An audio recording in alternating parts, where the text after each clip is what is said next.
Namaskaram. Every morning from the time we wake up, we do so many activities, right?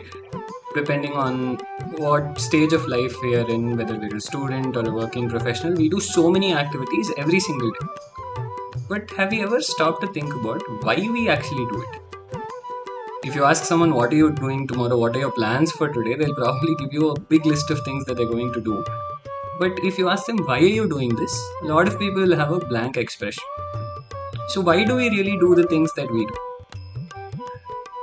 On this auspicious occasion of Shankaracharya Jayanti, we are going to explore what one of India's greatest philosophers has to say about this.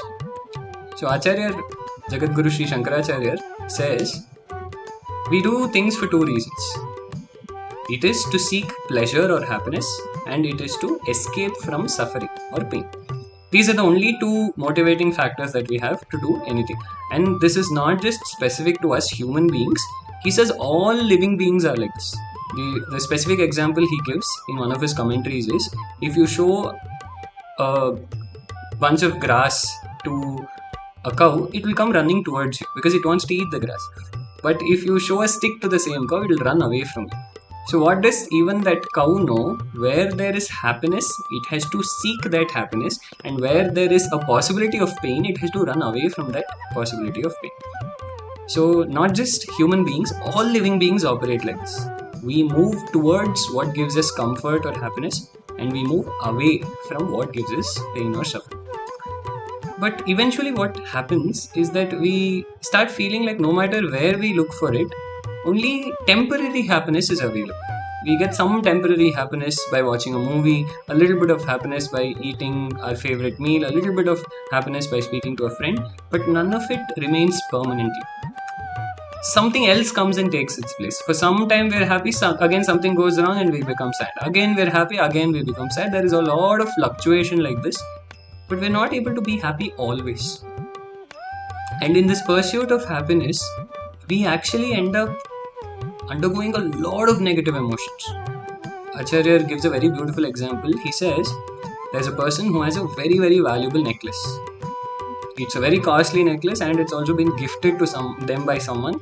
So even sentimentally, it's of great value to them. And one day they wake up and they realize that the necklace is missing.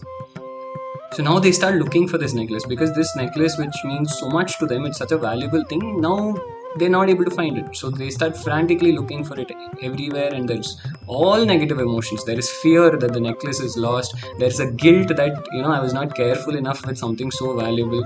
Then there is a certain anxiety while this person is looking for it. They go through all emotions, and finally it comes down to grief, where this person thinks, okay, I think the necklace is lost. I don't know what to do. And when the person reaches this stage, then someone comes from the opposite side. They ask this person, why are you so tensed? Why are you look really tensed? What's wrong? This person says, no, there was this very valuable necklace of mine and I seem to have lost it. And this person laughs and points at their neck and says, are you talking about the one that you're wearing right now? And then this person touches their own neck and realizes that the necklace was there all along. So Acharya uses this example to teach us that the secret to true happiness is within us. It is not something that we can find outside because it is hanging right on our neck. But what do? We forget that the secret to happiness is here and we start looking for it everywhere around us. And when we are not able to find it, we feel guilt, we feel fear, we feel anxiety, we experience depression. All of these stress, all of these negative emotions start to come into the picture. Then what happens? At some point someone comes and points out to us, this is what the Guru does, he comes and points out to us that the necklace was always with you, that happiness was always with you. So Acharya reminds us again and again that we are already happy, we are of the nature of bliss. Every day when we go to sleep, there is some unexplained bliss in that state. That's why even when we wake up every day, the first thing we want to do is go back to sleep. Because there is some joy in that state that you just cannot explain with words. There, your favorite movie or your favorite meal or your favorite person, nobody is there. But happiness alone is there. Because that is who you truly are. That happiness is your real nature. It is a part of you. It is within you. It is always there. But we neglect this happiness and we run behind so many things in the world looking for this happiness. So, on this auspicious day, I would like to take this opportunity to remind all of you that you are already perfect, you are already happy. In the body, mind, and in the world, there will always be imperfections.